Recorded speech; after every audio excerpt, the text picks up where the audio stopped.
Une petite fille est venue à l'entretien d'embauche. La PDG millionnaire découvre bientôt qu'elle est venue à la place de sa mère, qui est hospitalisée. Et il est resté sans voix. Avant que l'histoire ne commence, ou que la vie vous ait placé aujourd'hui, ce message est pour vous. L'imposant siège social en verre de Meridian Enterprises brillait sous la lumière du soleil matinal. Emma Harrison ajusta son sac à dos et regarda le bâtiment de 50 étages. À seulement 7 ans, elle mesurait à peine 1,20 m dans une robe bleue soigneusement repassée et un cardigan blanc, sa tenue pour une occasion spéciale que maman avait préparée la veille. « Tu peux le faire, Emma », murmura-t-elle en serrant le porte-document en cuir usé qui contenait le CV de sa mère. Ses couettes blondes miel ondulaient tandis qu'elle hochait la tête avec une détermination silencieuse. Dans le hall, des cadres en costume sur mesure se déplaçaient rapidement sur des sols en marbre poli. Emma s'approcha du bureau de réception, se mettant sur la pointe des pieds pour voir par-dessus le comptoir. « Excusez-moi », dit-elle d'une voix faible mais ferme. « J'ai un rendez-vous à 9 h avec Monsieur Alexander Reynolds. » La réceptionniste, Diane selon sa plaque signalétique, leva les yeux de son ordinateur, une expression déconcertée se répandant sur son visage. « Désolé, ma puce. Es-tu perdu? Où sont tes parents? » Emma redressa les épaules. « Ma mère s'appelle Rebecca Harrison. Elle a un entretien pour le poste de chef de projet. » Elle a posé le portefeuille sur le comptoir. « Je suis ici à sa place. » La confusion de Diane s'approfondit. « Ce n'est pas comme ça que se passent les entretiens, ma chérie. Il faut que ta mère vienne elle-même. » Elle ne peut pas, la voix d'Emma tremblait légèrement. Elle est à l'hôpital. Ils l'ont emmenée hier soir parce qu'elle ne pouvait plus respirer correctement. Mais, elle a vraiment besoin de ce travail. Un homme de grande taille, vêtu d'un costume anthracite impeccablement coupé, s'était arrêté à proximité, son attention attirée par cette conversation inhabituelle. Alexander Reynolds, PDG de Meridian Enterprises, était connu dans toute la communauté des affaires de Chicago pour son efficacité impitoyable et son brillant esprit stratégique. Ce pourquoi il n'était pas connu, c'était pour changer son emploi du temps pour qui que ce soit. « Diane, quelle est la situation ici ?» Sa voix grave résonnait facilement dans le hall. « Monsieur Reynolds, cette petite fille dit qu'elle est ici pour l'entretien de chef de projet à la place de sa mère. » Reynolds s'approcha, étudiant Emma avec des yeux bleus perçants. À 45 ans, ses cheveux poivre et sel et sa présence imposante intimidaient généralement même les cadres chevronnés. « Jeune fille, quel est votre nom ? » Emma Harrison, monsieur, répondit-elle en croisant son regard directement. Ma mère m'a appris qu'il est important de regarder les gens dans les yeux quand on leur parle. Une pointe d'amusement passa sur le visage de Reynolds. Et où est exactement ta mère? Hôpital Northwestern Memorial. Elle a une pneumonie, mais les médecins disent qu'elle ira mieux dans quelques jours. Les petits doigts d'Emma dézippèrent le portefeuille. J'ai apporté son CV et ses certificats. Elle est restée debout toute la nuit à travailler sur sa présentation avant de tomber malade. Reynolds jeta un coup d'œil à sa montre, puis à l'enfant déterminé. Contre toute logique et contre tout protocole d'entreprise, il s'est retrouvé intrigué. Emma Harrison, a-t-il déclaré, j'ai mené plus de 5000 entretiens au cours de ma carrière, mais c'est certainement une première. Il a tendu la main. Viens dans mon bureau. Voyons ce que ta mère a préparé. La bouche de Diane s'ouvrit tandis que Reynolds guidait Emma vers l'ascenseur exécutif. Monsieur, dit Emma alors que les portes se fermaient. Maman dit que je suis trop jeune pour boire du café, mais je sais comment en faire si tu en veux. Pour la première fois depuis des années, Alexander Reynolds ria sincèrement. Il n'avait aucune idée que cette rencontre inattendue allait tout changer. Reynolds fit signe à Emma de s'asseoir dans le fauteuil moelleux en face de son grand bureau. Le soleil du matin traversait les fenêtres du sol au plafond, illuminant un mur de réalisation et de couverture de magazines d'affaires mettant en vedette son visage sévère. « Alors, Emma, dit-il en la regardant ranger soigneusement le portefeuille de sa mère sur ses genoux. Parlez-moi des qualifications de votre mère. » Emma ouvrit le classeur en cuir avec un soin particulier. Maman est chef de projet depuis 8 ans. Elle a travaillé chez Westlac Solutions jusqu'à leur fermeture le mois dernier. Son petit doigt traçait le CV. Elle possède une certification PMP et un MBA de Northwestern. Reynolds haussa un sourcil, visiblement impressionné par le vocabulaire de l'enfant. « Et pourquoi ta mère veut-elle travailler chez Meridian ?»« Parce que nous avons besoin de l'assurance maladie, répondit honnêtement Emma.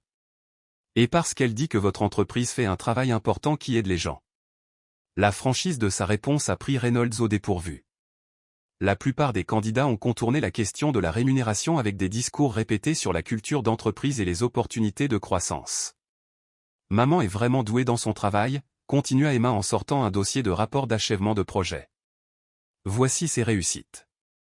Elle est restée debout pour faire cette présentation, même si elle était malade. Reynolds a parcouru les documents méticuleusement préparés, notant le parcours impressionnant de Rebecca Harrison. Qui prend soin de toi pendant que ta mère est à l'hôpital? L'expression d'Emma faiblit légèrement. Madame Winters, la voisine d'un accent grave côté, est venue me voir ce matin, mais elle est vraiment vieille.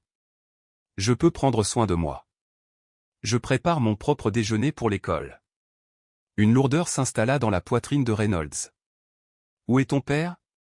Il est parti quand j'étais bébé. Maman dit qu'il n'était pas prêt à être papa.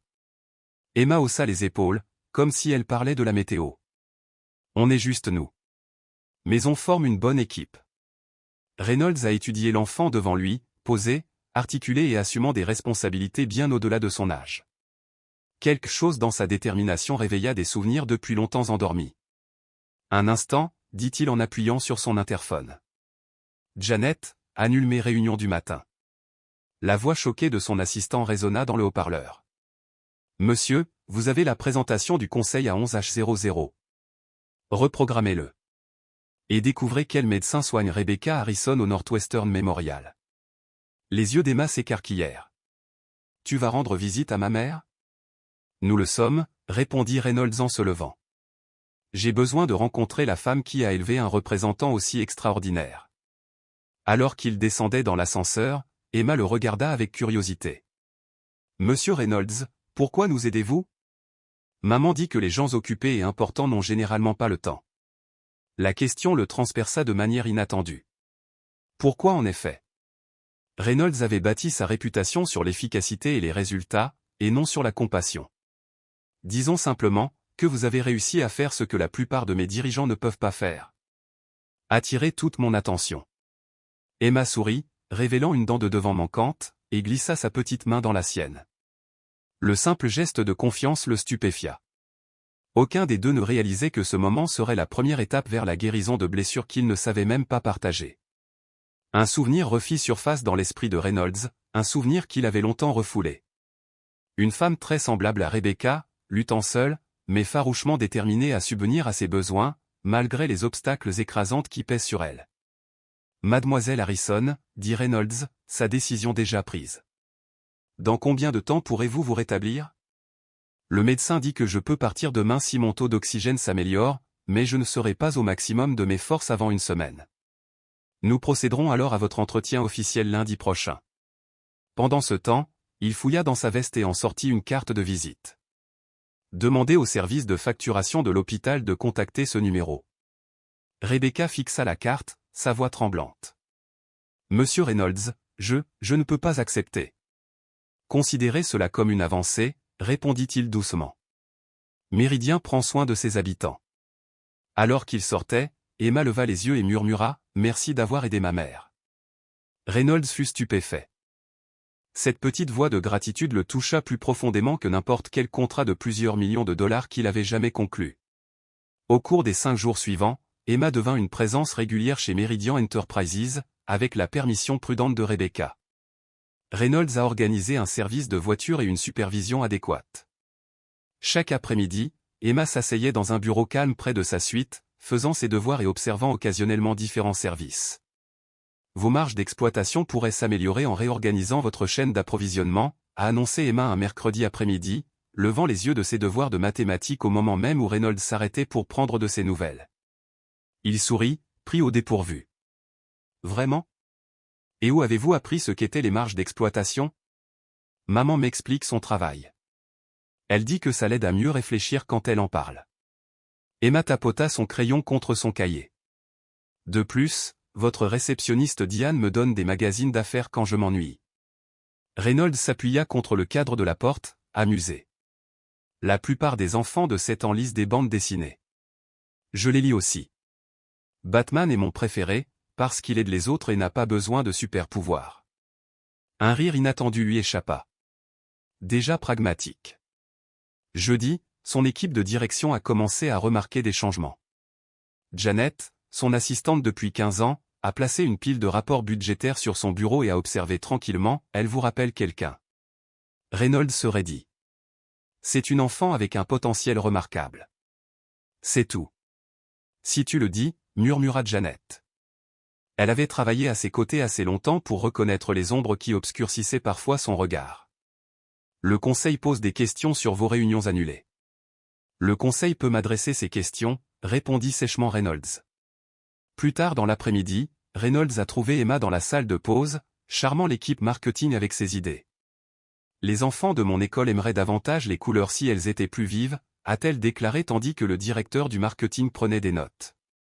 Mademoiselle Harrison, interrompit doucement Reynolds, je crois qu'il est temps pour votre rendez-vous. C'était devenu leur rituel, un contrôle quotidien du rétablissement de sa mère et un rappel de ce qu'Emma avait appris à Méridian. Dans son bureau, Emma grimpa dans ce qui était clairement devenu son chaise. Maman rentre demain, dit-elle avec un grand sourire. L'infirmière a dit que ses poumons allaient beaucoup mieux. C'est une excellente nouvelle, répondit Reynolds en faisant glisser un chocolat au lait sur le bureau. Un autre élément de leur routine silencieuse. Veux-tu encore me voir quand maman commencera à travailler ici, demanda soudain Emma, le regard grave au-dessus du bord de son verre. La question le prit au dépourvu. Qu'est-ce qui te fait penser que je ne le ferai pas? Emma haussa les épaules et baissa les yeux. Papa ne voulait plus me voir. Parfois, les gens cessent tout simplement de vouloir des enfants. Cette simple déclaration frappa Reynolds comme un coup de poing. En 45 ans, il avait survécu à des OPA hostiles, à des krachs boursiers et à des trahisons de la part d'alliés de confiance, mais rien ne l'avait préparé à l'honnêteté calme et désarmante d'un enfant de 7 ans. Emma, dit-il doucement, certaines personnes partent à cause de leurs propres échecs, pas à cause de quoi que ce soit. Toi a fait. Il n'avait pas eu l'intention de partager la photo. Elle était restée enfermée dans son tiroir pendant près de 20 ans. Mais quelque chose le poussa à l'ouvrir et à retirer le cadre argenté. C'était ma fille, dit-il en la tournant vers Emma. Elle s'appelait Lily. Emma étudia l'image du petit enfant souriant avec les yeux bleus caractéristiques de Reynolds. Où est-elle maintenant? Sa voix devint lointaine. Elle et sa mère sont mortes dans un accident, il y a longtemps. C'est pour ça que tu es triste parfois quand tu me regardes? La question flottait dans l'air, fragile et douloureusement claire. Absolument pas. Le lendemain matin, Victoria Sloan, directrice des ressources humaines de Méridian, se tenait dans le bureau de Reynolds, les bras croisés. J'ai examiné la candidature de Rebecca Harrison, a-t-elle déclaré. Bien que ses qualifications soient suffisantes, sa situation soulève d'importantes préoccupations en matière de responsabilité. Reynolds continua de parcourir les documents, son expression illisible. Élaboré. Mère célibataire. Sans soutien familial. Problèmes médicaux récents, énuméra Victoria sur ses doigts manucurés. Elle a manqué son travail à plusieurs reprises dans ses précédents emplois pour des urgences liées à la garde des enfants. Statistiquement, le risque de problème d'assiduité est élevé. Reynolds posa son stylo. Avez-vous examiné ses évaluations de performance? Oui, admit Victoria. Elle dépasse constamment les attentes. Mais cela ne compense pas les contraintes pratiques.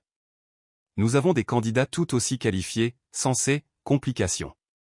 Des complications? La voix de Reynolds se calma de quelques degrés. Un professionnel intelligent et dévoué qui gère à la fois une carrière et un enfant remarquablement bien adapté vous semble compliqué? Victoria bougea avec inquiétude. Alexandre, ça ne te ressemble pas. Le conseil d'administration remet déjà en question ton jugement face à cet intérêt inhabituel. Il y a des rumeurs. Les rumeurs ne me concernent pas. Ce sont les résultats qui comptent. Il lui tendit le portfolio de Rebecca. Sa méthodologie de gestion de projet a permis à Westlac d'économiser 3 millions de dollars l'an dernier. C'est le seul facteur qui compte. Plus tard dans l'après-midi, James Whitfield, le plus vieil ami de Reynolds et directeur financier de Méridian, a fermé la porte du bureau derrière lui. Alex, nous devons parler. Reynolds ne leva pas les yeux. Si c'est à propos de Rebecca Harrison. C'est vrai, confirma James en s'installant dans un fauteuil. Mais pas pour les raisons que tu imagines. Il a étudié Reynolds attentivement. Il ne s'agit pas seulement de trouver un chef de projet qualifié, n'est-ce pas? La mâchoire de Reynolds se serra. Ses qualifications parlent d'elles-mêmes. Je te connais depuis 30 ans, dit James doucement. Je ne t'avais pas vu comme ça depuis Caroline et Lily. Ne le fais pas, prévint Reynolds. Mais James a continué. Vous avez construit des murs si hauts que le tableau vous appelle la machine dans votre dos. Puis cet enfant arrive, et soudain, vous annulez des réunions et payez des factures d'hôpital. Quel est ton argument, James? Ce que je veux dire, c'est qu'il faut être prudent. Pas seulement professionnellement. Personnellement. Il s'est penché en avant. Si vous voyez des fantômes de ce qui aurait pu être, c'est une position vulnérable à partir de laquelle opérer. Reynolds se tourna vers la fenêtre, regardant l'horizon de Chicago. Saviez-vous qu'Emma prépare elle-même son déjeuner? Depuis l'âge de 5 ans. Elle vérifie le planning des médicaments de sa mère. Elle sait gérer la facturation hospitalière. Il secoua la tête. Elle a 7 ans, James. Lily aurait eu 19 ans cette année, dit James doucement. Le silence qui suivit fut sa propre réponse. Après le départ de James, Reynolds ouvrit à nouveau le tiroir et en sortit le cadre argenté. Le visage rieur de Caroline le regarda alors qu'elle tenait Lily, âgée de 2 ans, sur ses genoux. « Que penseriez-vous de moi si je m'impliquais là-dedans » demanda-t-il au photographe. « Est-ce que je vois des fantômes ou une occasion de faire enfin quelque chose de bien ?» Comme toujours, l'image n'offrait aucune réponse. Seulement des souvenirs.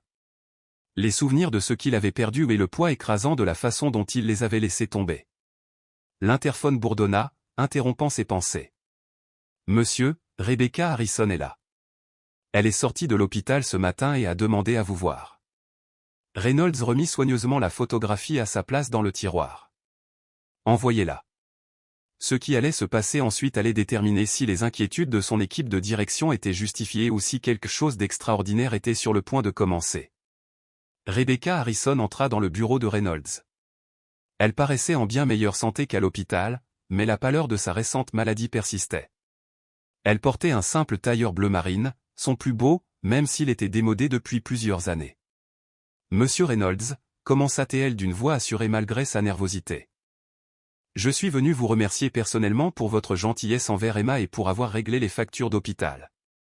Je vais organiser un plan de remboursement. S'il vous plaît, asseyez-vous, dit Reynolds en désignant la chaise en face de lui. Aucun remboursement n'est nécessaire. Considérez cela comme un investissement. Rebecca était assise, sa posture parfaite malgré l'inconfort visible. Un investissement exige un rendement, monsieur Reynolds. Je n'ai pas encore fait mes preuves. Votre fille a été une véritable ambassadrice, a-t-il dit avec une chaleur surprenante. L'équipe marketing met en œuvre ses suggestions de couleurs. Le personnel de la salle de pause a ajouté du lait chocolaté à la commande habituelle. Un doux sourire illumina le visage fatigué de Rebecca. Emma a cet effet sur les gens. Elle a toujours su communiquer avec tout le monde. Son expression devint sérieuse. Mais je tiens à m'excuser de vous avoir mis dans cette situation. Elle était censée appeler et reprogrammer l'entretien, et non y assister elle-même. Et pourtant, nous y sommes, dit Reynolds, le regard pensif. Parfois, les opportunités les plus importantes naissent de protocoles brisés. Il l'étudia pendant un long moment. Votre entretien officiel est prévu pour lundi. Mais aujourd'hui, j'aimerais discuter d'autre chose. Rebecca se tendit légèrement. Bien sûr. Reynolds se pencha en avant. Pourquoi continuez-vous à postuler à des postes dans les entreprises, alors qu'elles vous ont rejeté à plusieurs reprises? En raison de votre situation familiale. La question directe flottait entre eux. Les yeux de Rebecca brillèrent, d'abord d'une colère passagère, puis d'une détermination farouche. Parce que je refuse de laisser ma fille croire qu'être mère me rend moins précieuse professionnellement. Parce que j'excelle dans ce que je fais, quelles que soient mes circonstances personnelles. Elle se redressa sur sa chaise. Et franchement, parce que j'ai davantage besoin d'une assurance maladie complète que d'une culture d'entreprise inspirante ou de table de ping-pong dans la salle de pause. Reynolds hocha lentement la tête. Les priorités pratiques. Je respecte ça. Il marqua une pause, puis demanda, si vous étiez embauché, comment géreriez-vous les inévitables urgences, les maladies d'Emma, les fermetures d'écoles? De la même manière que je les ai toujours gérées, avec des plans d'urgence et des systèmes de secours, répondit Rebecca sans hésitation. J'entretiens des relations avec 3 babysitters fiables, 2 programmes périscolaires et un réseau d'autres parents qui travaillent pour les urgences. Elle se pencha légèrement en avant. Monsieur Reynolds, je comprends vos inquiétudes. Tous les employeurs en ont. Mais ils oublient que les parents isolés sont les travailleurs les plus efficaces qui soient. Nous n'avons pas le temps pour les jeux politiques ou les déjeuners prolongés. Nous priorisons sans relâche et optimisons chaque minute, parce que c'est nécessaire. Reynolds l'observa, visiblement impressionné par sa franchise. Puis il prit une décision qui allait changer à jamais la culture de Meridian. Madame Harrison, je voudrais vous proposer le poste, avec une modification importante au package standard. Il fit glisser un dossier sur le bureau. Ceci décrit un programme pilote que je mets en œuvre, des modalités de travail flexibles avec un soutien à la garde d'enfants d'urgence pour les employés ayant des responsabilités familiales. Rebecca fixa le dossier. Tu crées ça à cause de moi. Non, répondit doucement Reynolds. Je l'ai créé parce qu'il y a 17 ans, ma femme Caroline a essayé de reprendre le travail après la naissance de notre fille. Toutes les entreprises qu'elle a contactées n'ont vu que des complications, pas son talent. Il regarda directement Rebecca. J'étais trop absorbé par la construction de Meridian pour remarquer à quel point cela l'a détruite. La révélation flottait dans l'air entre eux. Que s'est-il passé? Demanda doucement Rebecca. Le visage de Reynolds s'assombrit à cause d'une vieille douleur. Elle se rendait à un autre entretien lorsqu'un camion a traversé le terre-plein central. Emma me rappelle ce que Lily aurait pu devenir. La compréhension apparut dans les yeux de Rebecca. C'est pour ça que tu nous as aidés au départ? Peut-être, a-t-il reconnu, mais la détermination de votre fille et vos qualifications se justifient par elles-mêmes. Il a tendu la main. Le poste est à vous, si vous le souhaitez. Alors que Rebecca lui serrait la main, aucun d'eux n'aurait pu prédire à quel point cette décision transformerait non seulement leur vie, mais aussi celle d'innombrables parents qui travaillent chez Meridian Enterprises dans les années à venir. 2 mois après l'arrivée de Rebecca Harrison chez Meridian Enterprises, la dynamique de l'entreprise avait subtilement changé. L'expertise de Rebecca en gestion de projet s'est rapidement révélée précieuse, son approche méthodique ayant permis de rationaliser les opérations dans plusieurs services. Le programme pilote d'aménagement de travail flexible s'est étendu au-delà de son poste, avec 5 autres employés participant désormais à ce que Reynolds avait officiellement nommé l'initiative Family Forward. Les projections trimestrielles montrent une augmentation de 12% de la productivité des membres de l'équipe participant, a expliqué Rebecca lors de sa présentation au comité de direction. Elle se tenait avec assurance à la tête de la table, ses diapositives présentant des indicateurs clairs. Les taux de rétention sont en hausse et le recours au congé de maladie a en réalité diminué. Victoria Sloan, la directrice des ressources humaines qui s'était initialement opposée à l'embauche de Rebecca, observait la situation avec un scepticisme à peine voilé. 2 mois, c'est à peine suffisant pour déterminer la viabilité à long terme, a-t-elle noté. Que se passe-t-il lorsque l'effet de nouveauté s'estompe? C'est pourquoi nous suivons les indicateurs hebdomadaires plutôt que trimestriels, a rétorqué Rebecca avec assurance. Nous pouvons identifier et résoudre les problèmes en temps réel, plutôt que de les découvrir des mois plus tard. Reynolds observa l'échange avec une satisfaction discrète. Rebecca avait prouvé qu'elle était non seulement compétente, mais exceptionnelle, naviguant avec habileté dans les méandres de la politique d'entreprise tout en obtenant des résultats constants. L'initiative est maintenue, a-t-il annoncé, mettant fin au débat. Rebecca, élargissait le programme pour inclure 15 postes supplémentaires d'ici le prochain trimestre. Plus tard dans l'après-midi, Reynolds retrouva Emma à son poste habituel, un petit bureau dans un coin du bureau de Rebecca, où elle travaillait sur ses devoirs après les cours. Cet arrangement avait d'abord suscité quelques interrogations, mais Reynolds avait clairement indiqué que les enfants des employés étaient les bienvenus dans les zones prévues à cet effet, si nécessaire. Monsieur Reynolds? Emma leva les yeux de son projet scientifique. Maman aide Monsieur Davison à résoudre le problème de la chaîne d'approvisionnement. Comme je l'ai dit. Reynolds sourit. C'est ce que j'ai entendu. Ta mère est vraiment impressionnante. Elle l'a toujours été, répondit Emma d'un ton neutre. Avant, les gens ne le remarquaient tout simplement pas. Cette simple observation a semblé profondément vraie à Reynolds. Combien de talents les entreprises américaines ont-elles négligés parce que leur situation ne correspondait pas aux normes traditionnelles? Emma, dit-il en s'asseyant sur la chaise à côté de son bureau, que dirais-tu de m'aider sur un projet spécial? Ses yeux s'écarquillèrent d'intérêt. Quel genre de projet? Je pense créer un espace ici à Méridian pour les enfants dont les parents travaillent tard, une sorte de centre d'activité et de devoirs. Qu'est-ce qui en ferait un endroit idéal pour des enfants de votre âge? Emma réfléchit sérieusement à cela. Des livres pour différents niveaux de lecture, des espaces calmes et collectifs, des collations saines, pas seulement des biscuits, même si les biscuits sont les meilleurs. Et peut-être des étudiants pour aider aux devoirs. Reynolds a sorti son carnet et a commencé à écrire. Et pendant les vacances scolaires? Pendant l'heure qui a suivi, le PDG et l'enfant ont élaboré ce qui allait devenir le célèbre programme Bridge de Méridian, un système de garde d'enfants et de soutien éducatif sur place qui allait révolutionner l'intégration entre vie professionnelle et vie privée dans les entreprises américaines.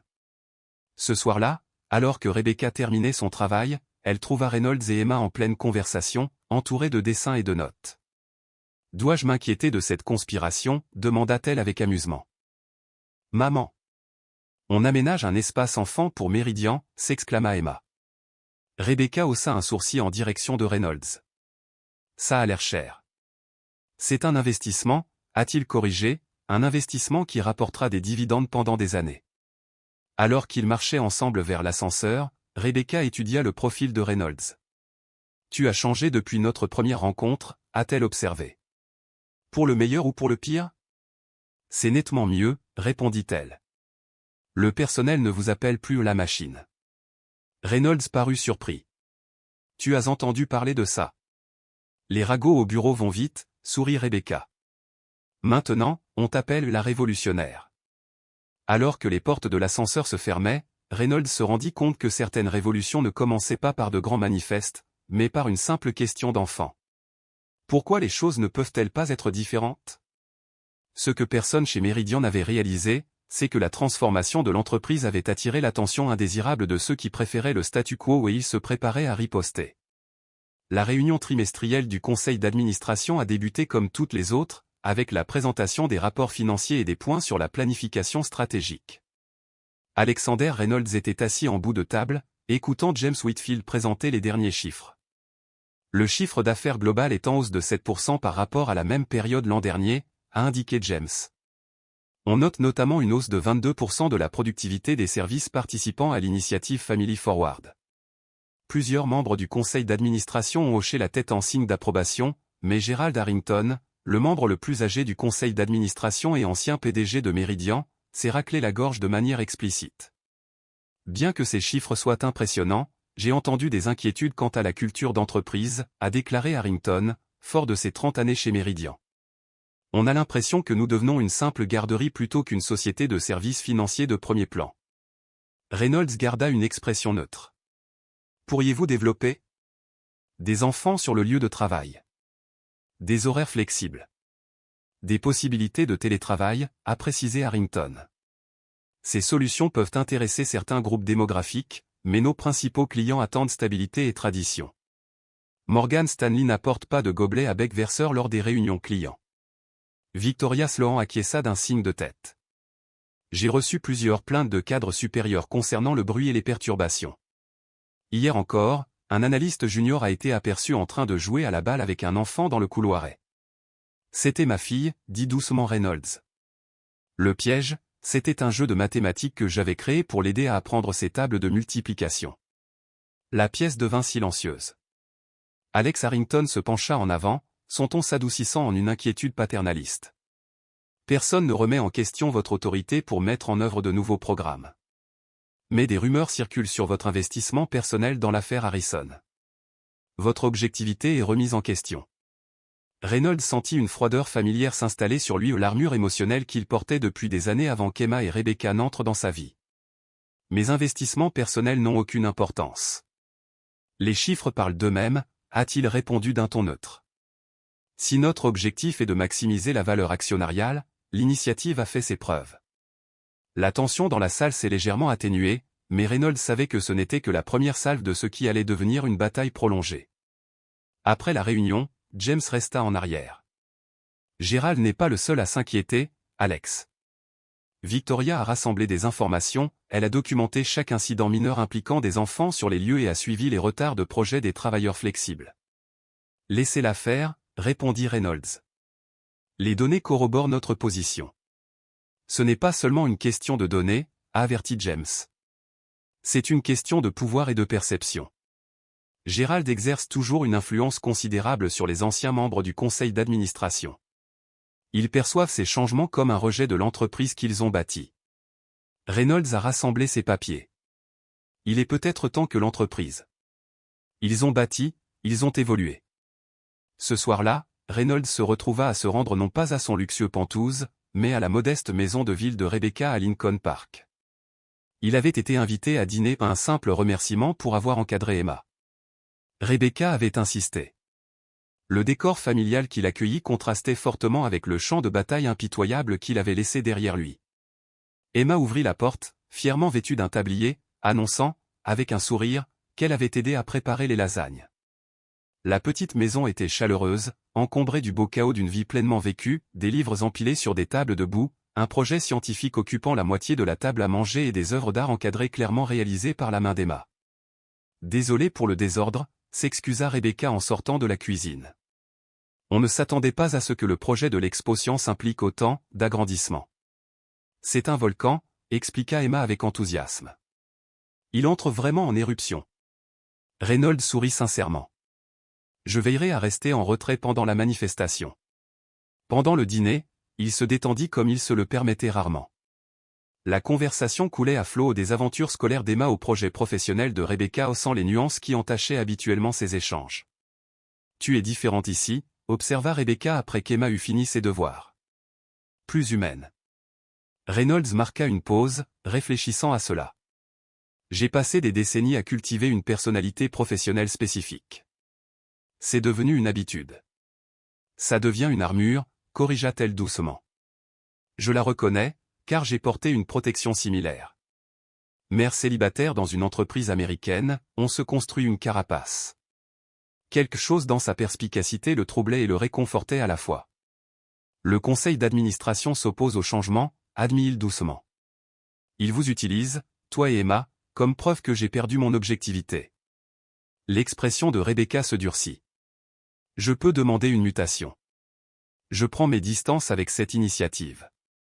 Absolument pas, dit fermement Reynolds en l'interrompant. Cela justifierait leur critique. Nous procédons comme prévu. Ce qu'il n'a pas dit et qu'il ne pouvait pas encore exprimer, même à lui-même, c'est à quel point il trouvait inacceptable l'idée que Rebecca et Emma s'éloignent encore plus de son orbite quotidienne. Soyez simplement préparés, a-t-il averti. La politique d'entreprise peut vite devenir vicieuse. Le sourire de Rebecca était d'une force inattendue. Monsieur Reynolds, je suis mère célibataire depuis 7 ans. Rien de plus difficile que d'élever un enfant seul tout en travaillant à temps plein. En rentrant chez lui ce soir-là, Reynolds réalisa qu'il avait davantage parlé du fonctionnement interne du conseil d'administration à Rebecca qu'à la plupart de ses dirigeants. Plus troublant encore était le constat que l'idée de perdre sa réputation professionnelle ou une préoccupation qu'il avait autrefois consumée ou était désormais bien pâle comparée à celle de perdre le lien hésitant qu'il avait noué avec Rebecca et Emma. Il était encore aux prises avec ce changement lorsque son téléphone sonna. Cet appel allait accélérer le conflit à venir au-delà de toute attente. Monsieur Reynolds, vous devez voir cela immédiatement, dit Janet, la voix tendue par l'urgence alors qu'elle plaçait une tablette sur son bureau le lendemain matin. Le titre Daily Wall Street Journal à section affaires a crié. La croisade personnelle du PDG de Meridian, innovation commerciale ou crise de la quarantaine? L'article citait des sources anonymes au sein de Meridian, décrivant l'attachement inhabituel de Reynolds envers une employée et son enfant. Il se demandait si son jugement avait été altéré par un traumatisme personnel non résolu. L'article mentionnait spécifiquement l'initiative Famille en avant, le présentant comme une distraction coûteuse de la mission principale de Meridian, un agenda personnel masqué sous forme de politique d'entreprise. Qui a divulgué ça? Demanda Reynolds d'une voix basse et dangereusement calme. Impossible à affirmer avec certitude, répondit Janet. Mais les détails concernant votre femme et votre fille, très peu de gens y ont accès. Le téléphone de Reynolds se mit à sonner. Membre du conseil d'administration. Principaux clients.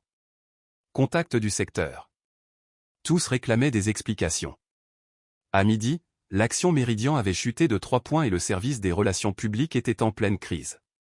Victoria Sloan est apparue dans son bureau, son expression étant un masque d'inquiétude parfaitement répété. Le conseil d'administration a convoqué une réunion d'urgence à 16 heures, dit-elle, avant de marquer une pause significative. Ils ont expressément demandé à Rebecca Harrison d'y assister également. Pour quelle raison, demanda Reynolds. Ils ne m'ont pas communiqué cette information, répondit Victoria d'un ton posé. Je transmets simplement le message. Après son départ, Reynolds a immédiatement appelé Rebecca pour la prévenir. J'ai déjà vu l'article, dit-elle d'une voix tendue. L'institutrice d'Emma m'a appelé. Certains parents en discutent. Ma fille est affectée maintenant, Alexander. L'utilisation de son prénom ou quelque chose qu'elle n'avait jamais fait auparavant le transperça. Rebecca, je suis désolé. Je n'ai jamais eu l'intention de. Je sais, l'interrompit-elle. Mais l'intention importe peu quand ma fille de 7 ans entend des rumeurs sur la relation de sa mère avec son patron. L'implication le frappa comme un coup physique. L'article ne suggère pas. Pas directement, acquiesça Rebecca. Mais ça implante l'idée. Tu sais comment ça marche. Lorsqu'ils arrivèrent séparément dans la salle de réunion, l'atmosphère était glaciale. Gerald Harrington était assis en bout de table, entouré de Victoria et de plusieurs membres conservateurs du conseil. James Whitfield était seul à l'opposé, témoignant ainsi son soutien silencieux à Reynolds. Allons droit au but, commença Harrington. L'article de ce matin a gravement porté atteinte à la réputation et à la valeur actionnariale de Meridian. Nos téléphones n'ont pas arrêté de sonner toute la journée. Reynolds est resté calme en apparence. Les spéculations médiatiques sont loin d'être sans précédent. Notre équipe de relations publiques corrige déjà ces inexactitudes. Le problème ne vient pas seulement de la couverture médiatique, intervint Victoria d'un ton posé. C'est une question sous-jacente de jugement et de priorité. Elle se tourna vers Rebecca. Madame Harrison, personne ne remet en question vos qualifications professionnelles. Cependant, les circonstances particulières de votre embauche et l'élaboration de la politique de l'entreprise autour de votre situation personnelle ont créé un problème de perception. Rebecca se redressa. Ma situation personnelle, c'est que je suis mère célibataire ? Ou que ma fille a fait preuve d'une initiative remarquable pour que sa mère ne rate aucune occasion ? Qu'est-ce qui nuit à l'image de Meridian ? Plusieurs membres du conseil d'administration ont bougé, mal à l'aise. Le problème, a poursuivi Harrington, c'est l'apparence de favoritisme. Et la mise en œuvre rapide de politiques qui modifient notre culture d'entreprise sans vérifications appropriées. Il fit glisser un document sur la table vers Reynolds. Nous proposons une suspension temporaire de la initiative famille en avant, en attente d'examen. Et la réaffectation de Madame Harrison au bureau de Cleveland, afin d'éliminer toute apparence d'irrégularité. Reynolds n'a pas touché le papier. Une réaffectation constituerait un licenciement déguisé, et vous le savez. Sa fille est bien intégrée à l'école ici. Nous fournirions bien sûr une aide à la réinstallation, a ajouté Victoria. La voix de Rebecca coupa la tension.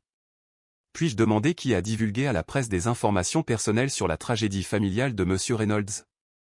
Le silence s'abattit sur la pièce. Cela n'a rien à voir avec cette procédure, a déclaré Harrington d'un ton sec. Je ne suis pas d'accord, répondit Rebecca. Cela touche directement aux normes éthiques de ce conseil. Quelqu'un dans cette salle a utilisé des informations très personnelles comme arme dans une lutte de pouvoir au sein de l'entreprise. Cela me semble extrêmement pertinent. James Whitfield se pencha en avant. Je suis d'accord avec Madame Harrison. Avant d'aborder la question des changements de politique ou des réaffectations, nous devons remédier à la violation de confidentialité qui a déclenché cette crise. Le masque soigneusement composé de Victoria s'est fissuré. Nous n'avons aucune preuve que quiconque au sein du conseil. Reynolds l'interrompit. Nous le faisons. Il fit un signe de tête à Janet, qui attendait près de la porte. Elle s'avança et distribua des copies d'un fil de discussion à chaque membre du conseil. Ce matin, nous avons retrouvé la source de la fuite, a déclaré Reynolds. L'information a été envoyée depuis la messagerie de Victoria à un journaliste d'LA Wall Street Journal, il y a 3 jours. Tous les regards se tournèrent vers Victoria, dont le visage était devenu pâle.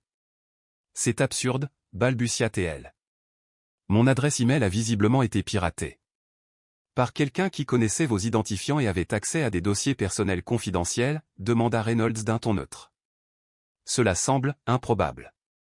Pour la première fois depuis le début de la réunion, Reynolds s'autorisa un petit sourire froid.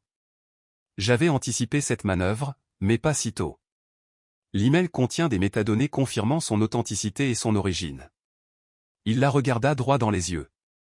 Victoria, votre licenciement prend effet immédiatement. La sécurité vous escortera jusqu'à votre bureau. Le visage de Harrington prit une teinte rouge dangereuse. On ne peut pas licencier unilatéralement un dirigeant sans l'approbation du conseil d'administration. En fait, oui, répondit Reynolds. Les violations éthiques de cette ampleur relèvent de mon autorité directe en tant que PDG, à moins, bien sûr, que vous ne soyez également impliqué, Gérald. L'homme plus âgé s'est dégonflé. Bien sûr que non. Je ne. Bien, dit sèchement Reynolds. En tant que président par intérim, je propose que nous terminions cette réunion d'urgence et que nous nous réunissions à nouveau demain, après que chacun aura examiné les preuves en détail. Alors que les membres du conseil sortaient certains pâles, d'autres visiblement stupéfaits et l'équilibre des pouvoirs avait indéniablement changé. D'autres, secrètement ravis de la chute de Victoria, ne dirent rien. Rebecca resta assise. Tu savais que ça allait arriver, observa-t-elle une fois qu'ils furent seuls. Reynolds hocha la tête. Je me doutais que Victoria finirait par agir. Elle s'oppose à tout changement de politique progressiste depuis des années, et pas seulement à ceux qui vous concernent. Pourquoi ne m'as-tu pas prévenu? Son calme professionnel laissait transparaître une certaine douleur. Parce que ta réaction sincère était cruciale. Si tu avais été préparé, quelqu'un aurait pu soupçonner une collusion. Il hésita. Je suis désolé pour l'impact sur Emma, cependant. Je ne l'avais pas anticipé. Rebecca a rassemblé ses papiers. Elle est plus forte que tu ne le penses. Plus forte que quiconque ne le pense. Elle s'arrêta à la porte. Pour ce que ça vaut, je crois en ce que vous essayez de construire ici, une entreprise où la réussite ne nécessite pas de sacrifier la famille. C'était plus que temps. En partant, Reynolds réalisa que la victoire de l'entreprise paraissait bien mince comparée à la confiance personnelle qu'il avait pu altérer. La bataille était gagnée, mais la guerre tant professionnelle que personnelle était loin d'être terminée. 3 semaines après le licenciement de Victoria, la controverse s'était en grande partie apaisée. L'action Méridian s'était redressée. Les médias s'étaient tournés vers des scandales plus récents. L'initiative « Famille en avant » s'est non seulement poursuivie, mais s'est également développée, incluant désormais 25 postes répartis dans différents services. La gestion du programme par Rebecca a été exemplaire, avec des indicateurs complets de suivi de la productivité et de la satisfaction des employés. Même les anciens sceptiques du conseil d'administration ont commencé à reconnaître l'intérêt commercial de l'initiative, en particulier lorsque les entreprises concurrentes ont commencé à mettre en œuvre des programmes similaires pour suivre le rythme de l'innovation de Méridian. Tout se déroulait sans problème, jusqu'au jour où Gérald Harrington entra sans prévenir dans le bureau de Reynolds, fermant fermement la porte derrière lui. « Nous devons parler, Alex, dit-il sans préambule. À propos de votre avenir avec Méridian. » Reynolds s'appuya contre le dossier de sa chaise. « Je n'étais pas conscient que mon avenir était en jeu. » Harrington plaça un épais dossier sur le bureau entre eux. Le conseil d'administration a procédé à une évaluation de la direction de l'entreprise et de la planification de sa succession. Il s'agit d'une procédure standard pour toute entreprise de notre taille. Et alors? Demanda Reynolds, même s'il pressentait déjà la direction que cela prenait. Votre vision à long terme pour Méridian suscite des inquiétudes. Les changements que vous avez récemment mis en œuvre, bien que bien intentionnés, représentent un écart important par rapport à l'identité établie de l'entreprise. Reynolds a ouvert le dossier pour trouver une proposition formelle pour sa transition vers un rôle de conseiller au cours des 6 prochains mois, avec Harrington revenant en tant que PDG par intérim pendant qu'une recherche de leadership permanent était menée. Je vois, dit doucement Reynolds. Son coup d'état soigneusement orchestré. Harrington a eu la grâce de paraître mal à l'aise. C'est inutilement dramatique, Alex. Personne ne remet en question ta contribution à Méridian. L'entreprise prospère sous ta direction depuis 15 ans. Mais il est peut-être temps de... Pourquoi, Gérald? Un retour aux politiques du passé? L'abandon d'innovation qui améliore manifestement nos résultats et la vie de nos employés. Pour l'équilibre, corrigea Harrington. Pour vous assurer que, dans votre cheminement personnel vers la guérison, vous ne transformez pas une entreprise entière en fonction de vos regrets individuels. Les mots frappèrent avec précision, trouvant la vulnérabilité que Reynolds avait soigneusement dissimulée. Mon parcours personnel n'a aucune importance, répondit-il froidement. Les indicateurs soutiennent chaque changement que j'ai mis en œuvre. Harrington soupira. Les chiffres ne font pas tout, Alex. La culture compte, La tradition aussi.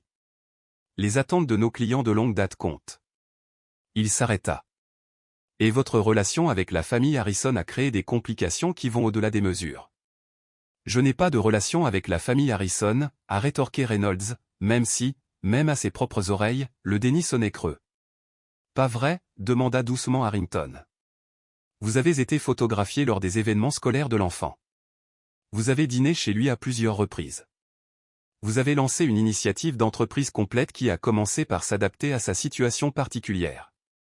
J'ai soutenu un employé précieux et j'ai reconnu le potentiel d'une application plus large de ce soutien, a corrigé Reynolds. Tout lien personnel est secondaire. Harrington l'étudia pendant un long moment. La réunion du conseil d'administration a lieu vendredi à 14 h. Tu as jusqu'à cette date pour examiner la proposition de transition. Si tu t'y opposes, Alex, ça va mal tourner. La presse fouillera plus profondément dans ton histoire personnelle, dans ton intérêt pour les Harrison. Veux-tu vraiment qu'Emma se retrouve à nouveau prise entre deux feux? Après le départ de Harrington, Reynolds resta assis, immobile, réfléchissant à ses options. Il pouvait se battre. Il avait encore des alliés au conseil d'administration, et les chiffres de performance étaient de son côté. Mais Harrington avait raison sur un point, une bataille publique ramènerait inévitablement Rebecca et Emma sous les projecteurs. Comme si elle avait été appelée par ses pensées, on frappa doucement à sa porte et Emma jeta un coup d'œil à l'intérieur. « Monsieur Reynolds, maman a dit que je pouvais vous montrer les résultats de mon concours scientifique. » Elle s'est précipitée à l'intérieur, portant un ruban bleu et des photos de son expérience d'éruption volcanique. Pendant les 15 minutes qui suivirent, Reynolds écouta attentivement Emma expliquer les réactions chimiques impliquées dans son projet, son visage rayonnant d'enthousiasme pour la découverte. Les machinations d'entreprise qui avaient occupé sa matinée semblaient lointaines mais en quelque sorte moins importantes face à sa joie simple. « Emma, dit-il lorsqu'elle s'arrêta pour reprendre son souffle. Que penseriez-vous si je ne travaillais plus chez Meridian ? » Son expression devint sérieuse. « Tu vas dans une autre entreprise. »« Je pourrais, répondit-il honnêtement. « Ou je pourrais commencer quelque chose de nouveau. » Emma réfléchit attentivement à cela. « On te verrait encore ? Maman dit que tu es son mentor, mais je pense que tu es aussi notre ami. » Cette simple question a cristallisé la décision qu'il évitait depuis des semaines. Son poste chez Meridian, l'entreprise qu'il avait bâtie, l'identité professionnelle qu'il avait cultivée pendant des décennies semblait soudain moins essentielle que le lien qu'il avait noué avec cet enfant remarquable et sa mère. « Oui, dit-il fermement. Nous nous reverrions certainement encore. » Plus tard dans la soirée, Reynolds a appelé Rebecca. « J'ai besoin de discuter de quelque chose d'important. On peut se voir demain. » « Est-ce à propos de l'ultimatum d'Harrington ?» demanda-t-elle, le surprenant par sa conscience. « Comment le saviez-vous ? » « L'étage exécutif a des murs fins, et Janet me tient informé, » répondit Rebecca. « Elle est très protectrice envers toi. » Reynolds sourit malgré lui. « Apparemment, je suis le dernier à être au courant du coup d'État. »« Ce n'est pas encore un coup d'État, » corrigea Rebecca. « Juste une tentative. » Elle s'arrêta. « Alexander, quoi que tu prévois, s'il te plaît, ne prends pas de décision motivée par la protection d'Emma et moi. Nous avons déjà survécu à la politique d'entreprise. Il ne s'agit pas seulement de vous protéger, a-t-il admis. Il s'agit de décider ce qui compte le plus, l'entreprise que j'ai bâtie ou l'avenir que je pourrais construire. » Le silence entrecontenait à parts égales possibilités et incertitudes. « Viens dîner demain, dit finalement Rebecca. Emma prépare ses fameux spaghettis. On pourra discuter après qu'elle soit couchée. » Alors que Reynolds raccrochait, il réalisa que pour la première fois depuis la perte de Caroline et Lily, il prenait des décisions basées non pas sur des regrets passés, mais sur des espoirs futurs. Quoi qu'il soit arrivé à Meridian, quelque chose de fondamental avait changé dans l'orientation de sa vie. Du regard passéiste, il se tournait vers l'avenir. Ce qu'il ne pouvait pas savoir, c'est que le lendemain apporterait une révélation qui changerait tout. L'enveloppe en papier craft est arrivée par courrier à 10h37, marqué personnel et confidentiel pour Alexander Reynolds. Janet le posa sur son bureau avec un regard curieux, mais ne posa aucune question aux l'une des nombreuses raisons pour lesquelles il appréciait sa discrétion. À l'intérieur, Reynolds a trouvé des documents provenant des dossiers privés de Gerald Harrington, des copies des procès-verbaux des réunions du conseil d'administration d'il y a 18 ans, des dossiers personnels et des notes de service internes. Un post-it disait simplement : « Vous devriez savoir contre quoi vous vous battez réellement. Un ami. Alors que Reynolds lisait les documents, ses mains commencèrent à trembler. Les documents ont révélé une politique systématique mise en œuvre pendant le mandat de Harrington en tant que PDG, qui ciblait spécifiquement l'embauche et la rétention des femmes en âge de procréer, en particulier celles qui avaient déjà des enfants. Une note de Harrington adressée au directeur des ressources humaines de l'époque disait: bien que nous ne puissions pas discriminer explicitement, nous pouvons mettre en place des indicateurs de performance qui désavantagent naturellement les personnes ayant des obligations familiales. Cela permet à nos employés de rester concentrés et libres de toute contrainte. Un autre document présentait une liste d'employés qui étaient tombés enceintes alors qu'elles travaillaient chez Meridian, avec des notes retraçant leurs départs éventuels, tous dans les 18 mois suivant leur retour de congé de maternité. Le modèle était indéniable et délibéré. Le plus troublant était une mention spécifique de Caroline Reynolds dans une présentation au conseil d'administration datant de 2 décennies plus tôt. L'épouse de notre directeur financier, Alexander Reynolds, a demandé un retour à temps partiel après son congé de maternité.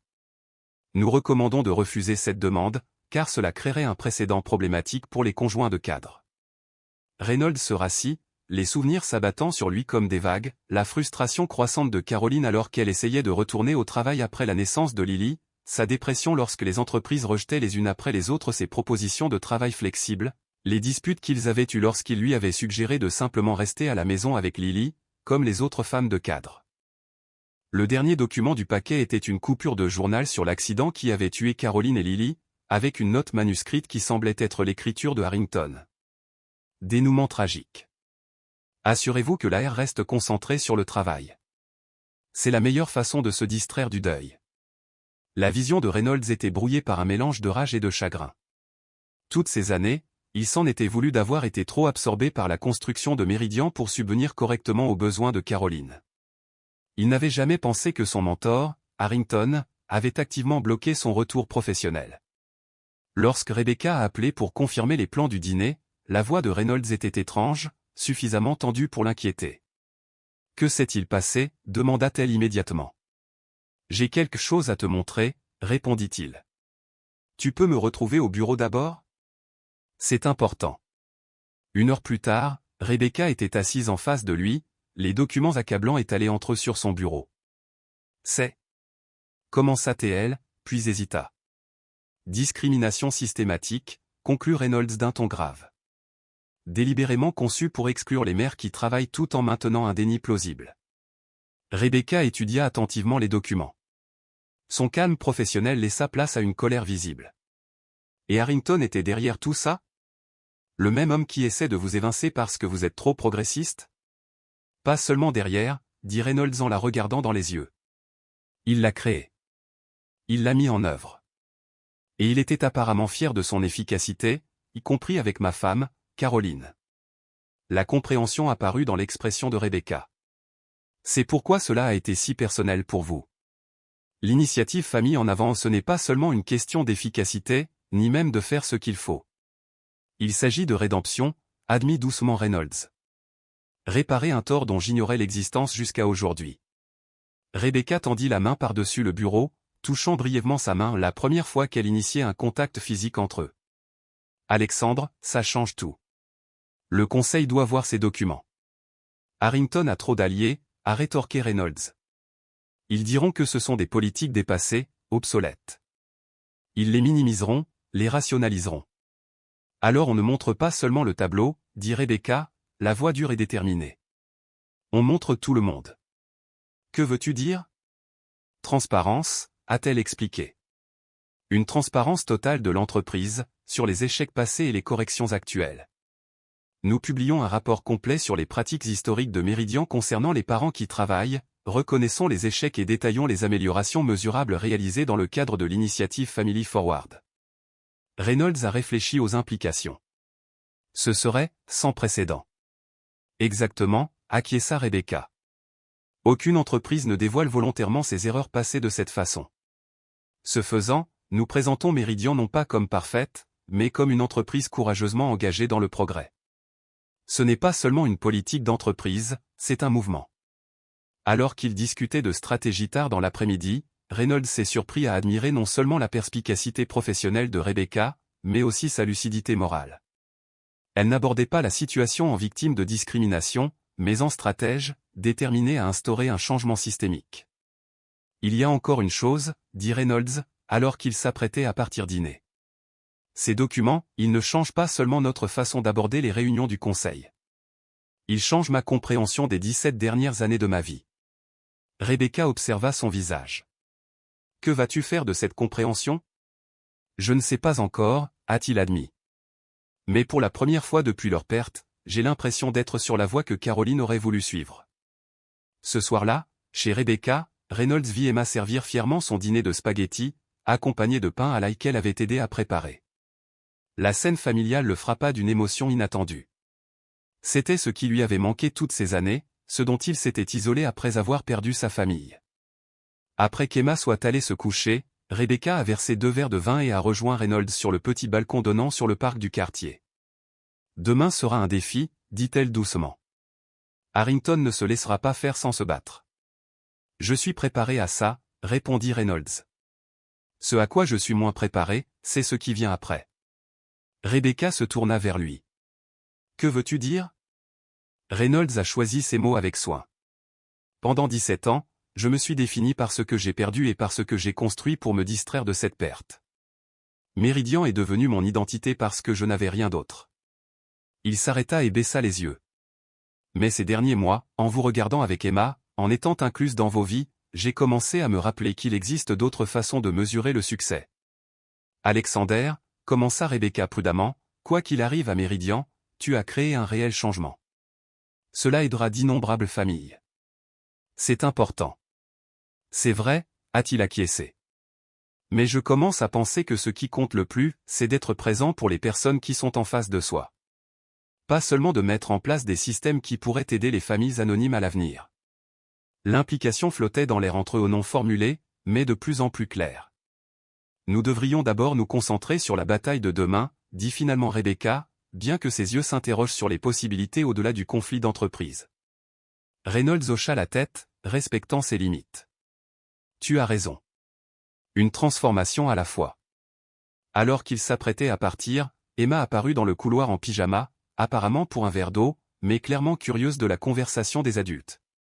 Monsieur Reynolds, dit-elle avec cette franchise que seuls les enfants maîtrisent vraiment, tout ira bien? Vous avez l'air inquiet. Reynolds s'agenouilla à sa hauteur. Je suis un peu inquiet. À cause d'une réunion demain. Mais vous avoir, toi et ta mère, à mes côtés me rend beaucoup plus courageux. Emma réfléchit sérieusement à cela, puis déclara, maman dit que lorsque tu t'inquiètes pour quelque chose d'important, tu dois te rappeler que la plupart des choses semblent différentes le matin. Cette simple sagesse fit sourire Reynolds. Ta mère est très intelligente. Je sais, acquiesça Emma avec assurance. Puis, avec une intuition enfantine, elle ajouta, elle t'aime bien aussi, tu sais. Elle sourit davantage quand tu es là. Alors que Rebecca ramenait doucement sa fille au lit avec un regard embarrassé vers Reynolds, il réalisa que quoi qu'il arrive à la réunion du conseil d'administration de demain, la transformation la plus significative s'était déjà produite, non pas dans la politique de l'entreprise, mais dans son propre cœur. L'homme qui entrerait dans Meridian Enterprises le lendemain matin était fondamentalement différent du cadre isolé et motivé qui avait rencontré un enfant déterminé de 7 ans dans son hall quelques mois plus tôt. Il espérait simplement que la différence serait suffisante pour gagner la bataille à venir. La salle du conseil d'administration de Meridian Enterprises est devenue silencieuse alors qu'Alexander Reynolds concluait sa présentation. Les preuves des politiques discriminatoires de Harrington étaient visibles pour chaque membre du conseil d'administration, des décennies d'exclusion systématique, méthodiquement documentées et impossibles à nier. Pendant 17 ans, a déclaré Reynolds d'une voix posée mais chargée d'émotion, j'ai cru avoir trahi ma femme, Caroline, en me concentrant trop sur le développement de cette entreprise. Aujourd'hui, j'ai appris que le véritable échec était institutionnel, une politique délibérée, conçue par M. Harrington, visant à éliminer les mères qui travaillent de nos effectifs. Le visage de Harrington était devenu de plus en plus blême à mesure que Reynolds révélait document après document. Ce sont des pratiques historiques, protesta-t-il faiblement. Les temps étaient différents. Vraiment, interrompit Rebecca, debout à côté de Reynolds, en bout de table. Ou as-tu simplement veillé à ce qu'il reste identique? Elle a distribué des rapports supplémentaires, montrant les remarquables indicateurs de succès de l'initiative Family Forward. Les données montrent que soutenir les parents qui travaillent ne diminue pas la productivité. Au contraire, elle l'améliore. James Whitfield s'éclaircit la gorge.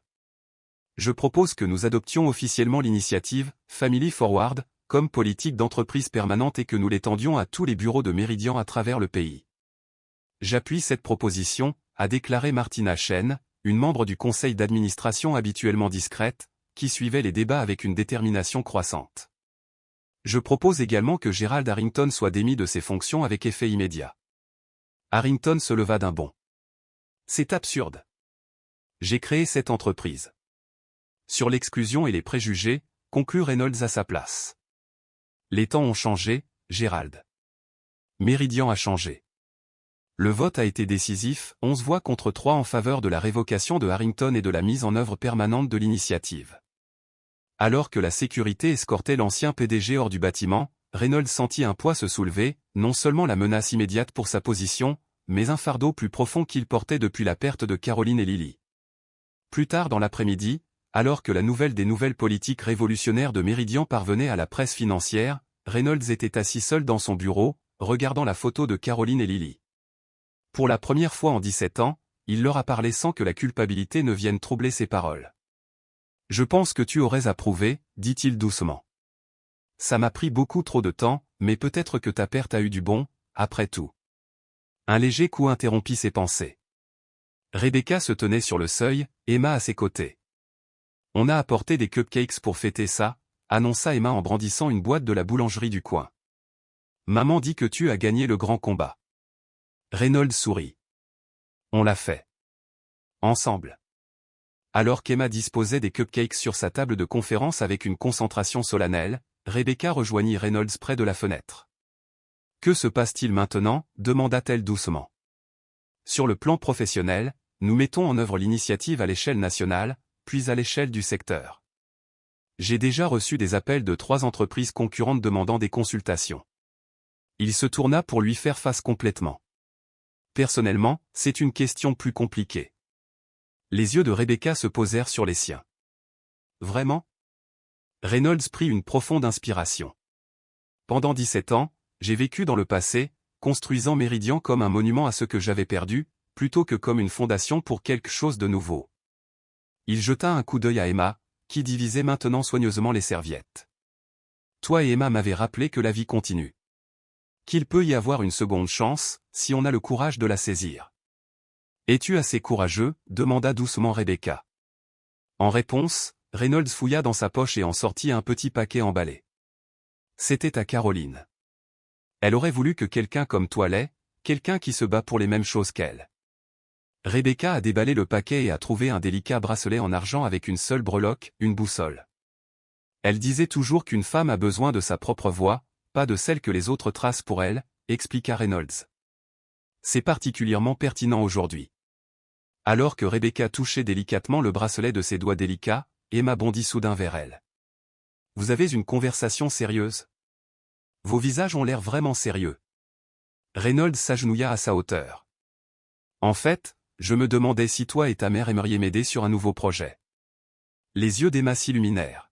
« Comme l'espace enfant que nous avons conçu ? Mais en plus grand ? » Reynolds sourit. « Je pense créer une fondation. Une fondation qui aide les entreprises à créer de meilleurs environnements de travail pour les familles. Il nous faudrait quelqu'un pour tester, pour nous assurer que nos idées fonctionnent réellement pour les enfants. »« Je pourrais faire ça » s'exclama Emma en sursautant légèrement. Je m'en doutais bien, Reynolds hocha la tête, puis leva les yeux vers Rebecca. Et il nous faudrait aussi un directeur brillant, quelqu'un qui comprenne à la fois la structure de l'entreprise et les véritables besoins des familles. Rebecca écarquilla les yeux. Tu es sérieux? Tout à fait, confirma Reynolds.